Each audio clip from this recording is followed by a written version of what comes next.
Let go of those who make you feel hard to love. The real ones don't make you question your worth. Surround yourself with souls, not smiles. It's better to walk alone than with a crowd going in the wrong direction. Distance is respect when trust is broken. You don't need fake support, you need real strength. Protect your peace at all costs. If you've cut off fake people, comment peace below.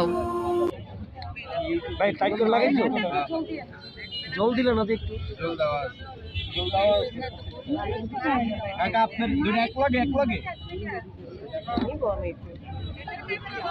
যা ওই সামনে ফাঁকা আছে যা ওই দুটো কই মোর বিরা কাল আপনার কয় বানি লাগবে 1100 টাকা দাঁড়া এটা নেন ভাই ওভাবে লাগাই দাও যে আগে সামনে একটু দাও না ওইভাবে লাগাই দাও নালে পড়ে যাবে